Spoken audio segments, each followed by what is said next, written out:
sûr comprendre les disparités. En conclusion, il y a des arguments forts pour affirmer que la DP est une modalité de traitement sûre, confortable et efficace. Le devenir a de l'avenir car les nombreux avantages sur le plan clinique sont indiscutables. Cependant, ce sont d'ailleurs les raisons pour lesquelles la politique de DP prioritaire a été mise en place chez les patients bien conçus. Mais de grands efforts restent à accomplir au plan pédagogique pour le corps médical en charge de l'enseignement. La DP allège sans aucun doute le lourd fardeau budgétaire de l'hémodialyse en centre. Mais cependant, malgré le volontarisme des autorités sanitaires et des décrets ministériels publiés en faveur du développement, le nombre de patients incidents est malheureusement nettement insuffisant. Il faut absolument que votre file active soit au-delà de 10 patients pour pouvoir permettre de continuer de prévoir la compétence des projets et des projets thérapeutiques avec l'équipe médicale. Le renforcement de l'hémodialyse en tant que traitement de secours et la promotion de d'autres organes sont nécessaires pour répondre aux exigences de la population dialysée, qui connaît actuellement une croissance rapide. Et in fine, attention à ne pas faire de cette technique d'avenir une technique de devenir condamnée à le rester. Et puis pour terminer, je voudrais terminer par ce papier que nous avons écrit, qui date de 2005, où j'avais intitulé ce papier « 15% des patients dialysés traités par DPC en 2010, mythe ou réalité ». Et bien mon vœu pieux, et j'espère qu'il se réalisera, en tous les cas avec la nouvelle génération, c'est de faire en sorte que ce titre soit le même, mais où j'enlèverai le terme mythe et garder le terme réalité. J'ai le droit de rêver.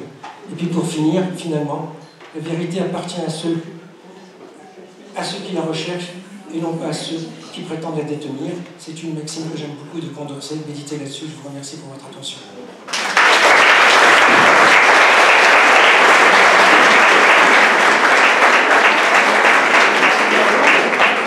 Merci beaucoup pour votre présentation avec l'exposition d'un modèle asiatique un peu autoritaire. Je pense qu'il serait un petit peu difficile à transposer en France. Mais évidemment, juste une petite remarque, je partage voilà, votre problématique sur l'information pré-dialyse. C'est vrai qu'on a aussi évolué dans la présentation des techniques, notamment avant on présentait ça plutôt dialyse péritonéale versus hémodialyse. Maintenant on présente plutôt dialyse à domicile versus dialyse en centre. Je pense qu'il y a des choses peut-être à travailler de ce côté-là. Je sais que les infirmières insistent énormément aussi sur les problèmes de péritonite, mais on sait aussi qu'il y a des problèmes de fistule et de capillaire. Donc peut-être qu'il faut qu'on change un peu ça, et je partage aussi la partie seuil critique où il faut absolument, je pense, un nombre critique de patients en dialyse péritonéale, sinon ça se développe pas. Donc la session est ouverte éventuellement pour une ou deux questions. Oui, là-bas. Bonjour, je suis néphrologue à Bourg-en-Bresse et depuis quelques années, on est confronté à un refus systématique de toutes les infirmières libérales pour prendre en charge les patients en dialyse péritonéale. Donc on ne peut mettre en dialyse péritonéale que des patients qui peuvent être autonomisés avec l'aide de leur famille. Des fois on forme le mari, la femme, les enfants. Et la plupart des patients autonomes choisissent maintenant la HDQ à domicile, qui demande aussi un investissement familial important, mais pour eux est plus séduisant. Je suis complètement d'accord avec vous. Effectivement, les infirmières libérales, peut-être que dans leur problème d'AIB, je ne sais plus comment on dit, il faut peut-être valoriser peut-être leur déplacement, c'est possible. Mais il faut savoir quand même que nous avons été quand même le seul pays au monde où les infirmières libérales sont intervenues à domicile. D'autres pays européens ne le faisaient pas. Lorsque j'avais fait un exposé en Espagne, ils n'en croyaient pas leurs yeux. Ils disaient, mais comment vous avez fait pour faire en sorte que les infirmières libérales puissent venir, comment dirais-je, assister le patient à domicile. Ça, c'est un fait. C'est un fait. Mais à la limite, moi, ce que vous avez dit quand vous avez terminé pour dire que certains patients sont partis en HDQ, mais moi, ça ne me dérange en aucune façon. En aucune façon, parce que je préfère maintenant ne plus parler de dialyse péritonéale. C'est comme si on m'avait mis sur la tête une étiquette dialyse péritonéale. Je préfère parler de dialyse à domicile. La dialyse à domicile avec toutes les modalités qui concernent la dialyse à domicile. Vous avez l'HDQ, vous avez la dialyse péritonéale, vous avez la dialyse longue. Moi, je travaille beaucoup avec un patient expert que vous connaissez tous, que je fais intervenir, qui est Fabrice Huret, pour ne pas le nommer, et qui va d'ailleurs participer à la flamme olympique, puisqu'il va la transporter, j'en suis content pour lui, et qui, après un topo que j'avais fait à l'Académie de médecine, m'avait envoyé un message en me disant tu parles de la dialyse péritonéale, c'est très bien, mais ma modalité, qu'en fais-tu? de sa modalité nocturne. Il avait parfaitement raison. Chacun défend sa structure, etc. Donc en fait, moi, ce qui m'intéresserait, c'est de dire que la dialyse à domicile ne soit pas à 1%, l'hémodialyse à domicile à 1% et la dialyse péritonéale à 5%, mais de dire que la dialyse à domicile soit à 15%. Et dans ces modalités de dialyse à domicile, vous avez l'ADP, vous avez l'HDP, vous avez ceci. Chacun, c'est une technique qui est adaptée à chaque patient. Tous les patients ne peuvent pas faire de l'ADP, tous les patients ne peuvent pas faire de l'HDP. Et puis là, le topo aurait pu durer une heure et demie, parce que j'aurais pu parler aussi de la logistique. Comment faire de la dialyse péritonéale à Paris? Comme vous savez, le mètre carré à Paris, il frise l'indécence. Il frise l'indécence. 10 à 12 000 euros le mètre carré, je ne sais pas, on peut se permettre, mais moi non. Donc voilà. Alors que vous avez plus de patients en province, parce que le mètre carré est beaucoup moins cher. Ça aussi, 15 mètres carrés à Paris, c'est l'équivalent d'un 3 pièces à Angers ou au Mans, etc. Donc ça aussi est très important. Il faut que ça soit adapté et faisable. Donc ça, c'est important. Et puis aussi, il y a l'aspect culturel aussi. L'aspect culturel. Quand vous avez affaire à des gens qui ne mènent pas bien la langue française, donc il faut aussi bien interpréter les choses, etc. Donc c'est très très important. Voilà. Et deuxième chose, je suis tout à fait d'accord avec vous que les jeunes sont mal formés, parce que moi j'ai beaucoup de jeunes dans mon équipe, ils connaissent très mal la dialyse péritonéale. Bien sûr. Je vais vous donner un c'est exemple. difficile, c'est des labos privés qui les forment dans les suites de leur carrière, ce qui est bien fait, hein, donc c'est bien. Mais c'est vrai que l'expérience se fait sur le terrain. Mais bien évidemment, c'est épuisant. Moi, je participe comme enseignant au DU universitaire. C'est une fois par an. J'ai passé toute ma vie durant à la Pitié-Salpêtrière un seul service. Ils n'ont pas réussi à me virer. Qu'importe. Un seul service. Je n'ai jamais vu, tenez-vous bien, un interne venir en dialyse. Jamais. Dans le secteur universitaire. Comme si pour être universitaire carriériste, il fallait passer par l'hospitalisation, faire de la glomérulonéphrie extramoraleuse, parler de tubulopathie, etc. et faire de la dialyse comme une entité à part. Sans la dialyse, il n'y a pas de néphron, de toute façon. Ou alors il mourrait le pauvre. Donc la dialyse est une continuité. Donc ça doit faire partie d'un tout. D'un tout. Et c'est une des raisons pour laquelle les anciens patrons, les anciens, avaient une connaissance de tout. Moi, je me rappelle mon patient, M. Jacobs, que vous connaissez certainement, qui est décédé il y a 2 ans, il posait les shunts, et il parlait de dialyse péritonéale, etc. Quand vous avez des patients comme ça qui vous incitent à parler de la dialyse, etc., il n'y a aucun problème parce qu'ils configurent absolument le tout. Mais si vous avez des chefs de service qui séparent la dialyse de la néphrologie, il est évident que l'information n'est pas donnée. Donc aux internes, il faut changer cela, et je pense que vous avez plus de chances que nous, que dans la région parisienne, d'avoir des internes qui viennent dans vos centres de dialyse, etc. Voilà. Merci beaucoup. Merci. Dans un tout petit peu, on va passer à la présentation suivante. Si jamais il y a d'autres questions, les intervenants sont...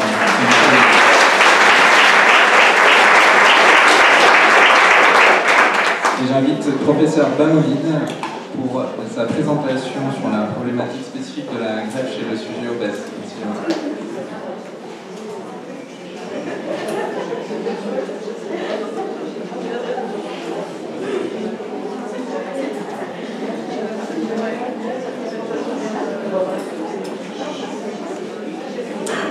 Bonjour à tous, voilà, je remercie effectivement Santé Lys de m'avoir invité et le comité d'organisation pour vous parler aujourd'hui d'obésité en transplantation rénale.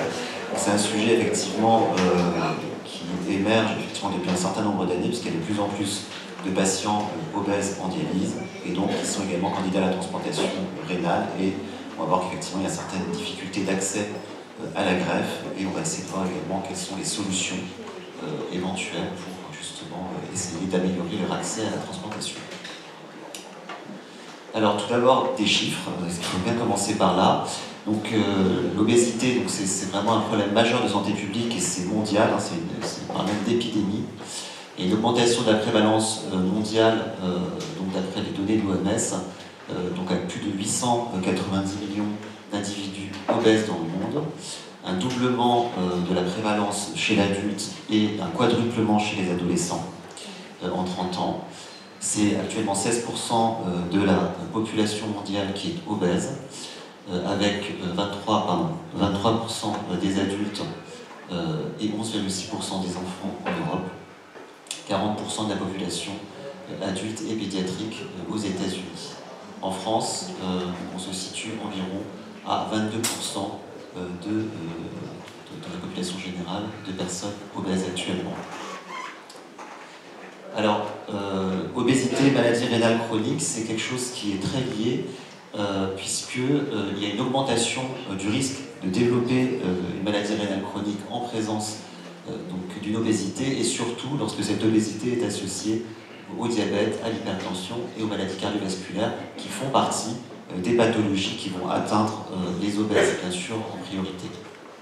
Sur la période 2011-2014, 44% des patients étaient atteints d'insuffisance rénale chronique aux États-Unis.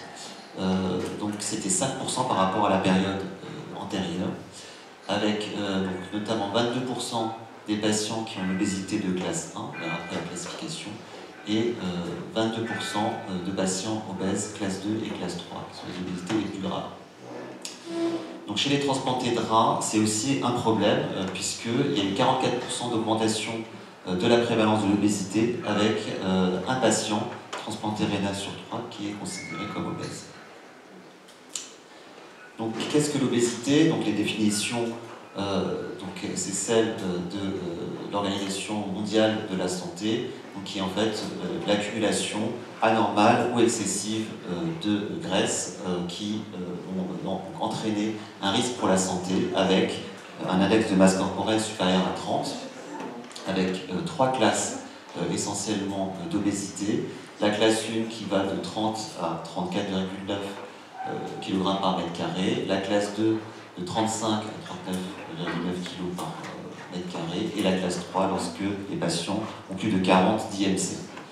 Donc quand on regarde les recommandations de l'OMS ou des sociétés savantes d'endocrinologie, en fait, ils n'adressent pas spécifiquement la question de l'obésité chez les patients atteints de maladies rénales chroniques, et pourtant la prévalence est très importante dans cette population.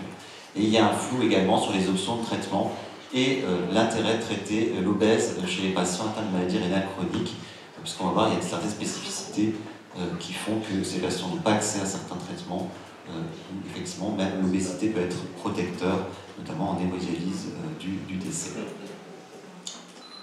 Donc quel est l'accès à la transplantation pour le patient obèse? Donc si on regarde, si on essaye de regarder en tout cas les données françaises, donc en se référant au rapport donc de l'ABM qui est publié tous les ans, on ne retrouve pas effectivement la proportion de patients obèses, mais on a en tout cas une idée de la proportion des patients qui sont sur liste d'attente et qui sont en contre-indication du fait d'un problème morphologique ou de l'obésité. Et donc sur les dernières années, ça aussi entre 2 et 3% de ces patients qui sont laissés en contre-indication pour leur morphologie. Si on regarde les données franc-comtoises, donc actuellement on a 26,3% des patients qui sont obèses et qui sont sur la liste, avec pour les obésités de classe 2 et de classe 3, donc 6,4 et 1,1%. Et donc quand on regarde la raison effectivement de CIT pour obésité de classe 2 ou 3, ça représente 2,7% des patients.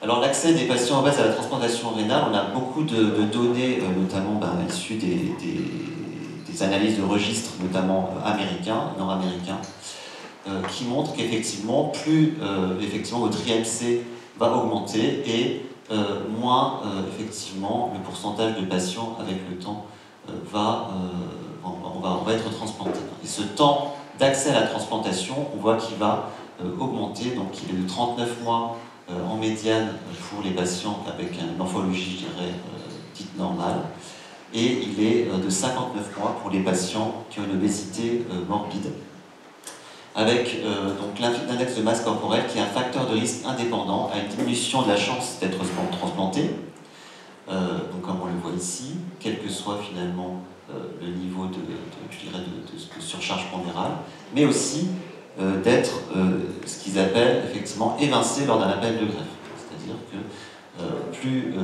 le patient va être effectivement va avoir un IMC élevé, et plus ses chances d'être évincé au moment d'un appel de greffe vont augmenter. Enfin, pas de chance, mais voilà.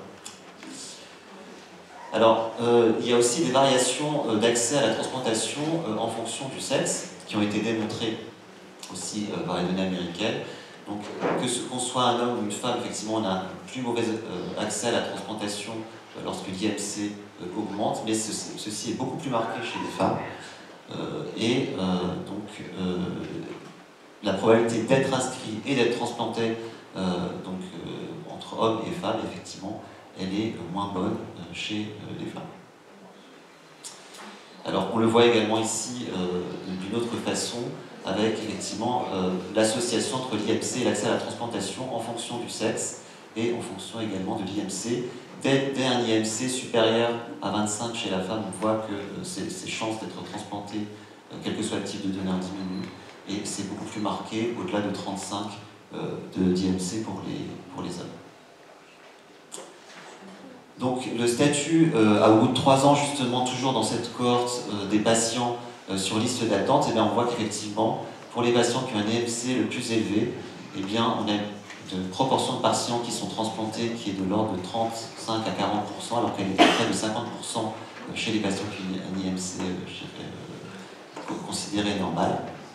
Et il y a beaucoup plus en proportion de patients en contre-indication sur la liste. Et donc ce phénomène-là est également plus marqué, là encore, chez les femmes. Donc, quelles sont les raisons finalement de la difficulté d'accès et du temps d'attente prolongé de ces patients obèses? En fait, il y a un risque accru de reprise, de complications, et notamment de reprise retardée de la fonction du greffon. Ça, toutes les études le montrent, et là encore, sur des données américaines, on voit que l'IMC est un facteur effectivement de risque indépendant de retard de reprise retardée de la fonction du greffon, et ça augmente ici, on le voit sur la courbe, à mesure que la classe d'obésité augmente. Et ça, quel que soit le groupe considéré, c'est-à-dire la tranche d'âge, le sexe, le fait d'être diabétique, son origine ethnique, et également, voilà, on a également fait des sous-groupes par rapport à l'hémoglobine ou la créatinine, mais dans tous les cas, on a effectivement une augmentation du risque de reprise retardée de la fonction du greffon. Il y a également des complications et des hospitalisations qui sont plus longues. Ici, donc chez les patients qui ont fait des problèmes cicatriciels, eh bien, on a effectivement un IMC qui est significativement plus important, et c'est un facteur de risque indépendant d'avoir des problèmes de cicatrisation. Il y a également donc, une prolongation chez les patients obèses de la durée d'hospitalisation en post-transplantation, avec une augmentation aussi, là on le voit aussi dans cette étude, du pourcentage de patients qui ont un retard de reprise de leur fonction du greffon. Il y a également plus de réadmissions à l'hôpital en post-transplantation. Donc les patients qui sont réadmis après transplantation ont un IMC qui est donc plus élevé. Voilà. Et c'est un facteur aussi de risque, après effectivement des analyses multivariées, indépendants, de réhospitalisation précoce après la transplantation. Il y a également bien sûr plus de risque de diabète chez les patients avec une incidence cumulée qui est de l'ordre de 35% à 3 ans après la greffe, alors qu'elle est que 2, mais c'est déjà très important, de 22% chez les patients non obèses. Donc là également, l'obésité revient comme un facteur de risque indépendant de développer un diabète après la transplantation. Donc effectivement, c'est pour toutes ces raisons-là, l'accès à la transplantation de ces patients est compliqué. Il y a probablement également un frein au niveau des équipes pour faciliter l'accès de ces patients. Alors quel résultat de la transplantation pour le patient obèse? Alors si on regarde l'expérience locale, ça c'est des travaux qui ont été menés par notre équipe d'urologie au CHU de Besançon sur 2 périodes. Entre 2004 et 2008, sur 200 patients transplantés. Donc ils avaient plutôt des données encourageantes, avec 10,8% d'obèses, pas de différence de survie des patients, des greffons entre les obèses et les non-obèses, et pas de différence de survie des patients entre les deux types de patients. Par contre, sur une période beaucoup plus longue, avec beaucoup plus de transplantation et une proportion de 14% d'obèses entre 2005 et 2016, ils ont observé une diminution de la survie des greffons et des patients obèses. Et lorsqu'ils ont regardé les facteurs de risque indépendants associés